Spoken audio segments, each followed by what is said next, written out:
আসসালামু আলাইকুম ভিউয়ার্স, আজ আপনাদের সঙ্গে শেয়ার করব বাসায় আমরা কলা আনি। অনেক সময় দেখা যাচ্ছে যে বাচ্চারা খায় না, বেঁচে যায়, ওই কলাটা নষ্ট হয়ে যায়। সেই কলা দিয়ে কলার পিঠা খেতে অনেকটা মজাদার হয়। তাহলে চলেন আপনাদের সঙ্গে শেয়ার করি রেসিপিটা। আমি একটা মিক্সিং বল নিয়েছি, বলের ভিতরে নিয়েছি দুইটা কলা দুইটাকে আমি এখন ভালো করে ছিলে নিব। কলা দুইটাকে ভালো করে ছিলে নিয়ে আমি কাঁটা চামচ দিয়ে একটু গলিয়ে নিব। কাঁটা চামচ দিয়ে গলিয়ে নেওয়ার পরে আমি হাত দিয়ে ভালো করে মুথে নিব। খেয়াল রাখতে হবে কলাটা কোথাও যেন দলা পেকে না থাকে। হাত দিয়ে ভালো করে মুথে নিতে হবে।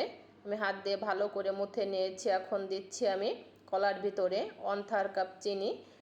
চিনিটা আমি কম দিচ্ছি কারণ কলাগুলো অনেকটা মিষ্টি হয়, এর জন্য আমি চিনিটা কম দিচ্ছি। আপনারা যদি চান বেশিও দিতে পারেন চিনি।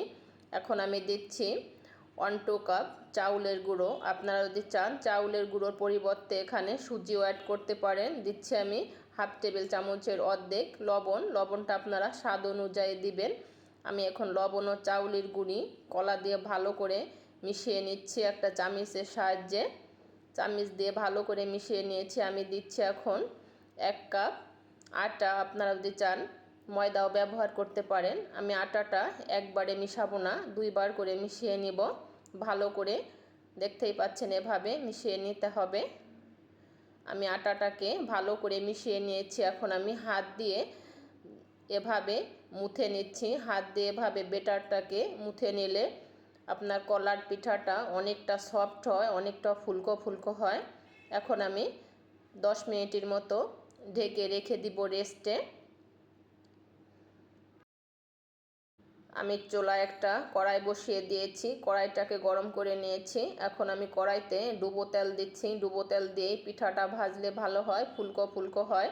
আর তেলটা একটু কম দিলে দেখা যাচ্ছে যে পিঠাটা চ্যাপটা চ্যাপটা হয়ে যায়, ফোলে কম। আমি এখন তেলটা গরম হয়ে গেছে। এখন আমি তেলের ভিতরে পিঠা হাত দিয়ে দিচ্ছি গোল গোল করে। আপনারা যদি চান চামচ দিয়ে দিতে পারেন। এখন আমি প্যাচলার দিয়ে উল্টিয়ে দিচ্ছি। আর অবশ্যই খেয়াল রাখতে হবে পিঠাটা যখন তেলে ছেড়ে দিবেন তখন চুলার জালটা একবারে মিডিয়াম টু লোতে দিতে হবে। তা না হলে দেখা যাচ্ছে যে পিঠার কালারটা ভালো আসবে না, কালো কালো হয়ে যাবে এবং ভিতরে কাঁচা থাকবে, উপরটা হয়ে যাবে। এখন আমি এপিট ওপিট করে উল্টিয়ে পিঠাগুলো ভালো করে ভেজে নিয়েছি। দেখতেই পাচ্ছেন এভাবে সব পিঠাগুলো আমি ভেজে নিব। কালারটা কতটা সুন্দর হয়েছে। আমরা অনেক সময় বাসায় কলা আনি, বাচ্চারা 2-1টা খেয়ে আর খায় না, কলাগুলো নষ্ট হয়ে যায়। ওই বেঁচে যা কলাগুলো দিয়ে আমরা এভাবে কলার পিঠা বাচ্চাদের তৈরি করে দিতে পারি, দেখবেন তৃপ্তি সহকারে খেয়ে নেবে। প্রথমবার আমি তেলের ভিতরে যে পিঠাগুলো ভেজে নিয়েছি সাদা সাদা হয়নি তেলটা, দ্বিতীয়বার হয়েছে কারণ কলার জন্য, এতে কোনো সমস্যা নেই। দেখলেন তো কত সহজে আমি কলার পিঠা বানিয়ে নিলাম। এভাবে আপনারা বাসায় তৈরি করে নিতে পারেন। পিঠাটা গরম, তারপরও আপনাদের একটু ভেঙে দেখাচ্ছি কতটা সফট এবং ভিতরে অনেকটা জালিদার ভাব হয়েছে।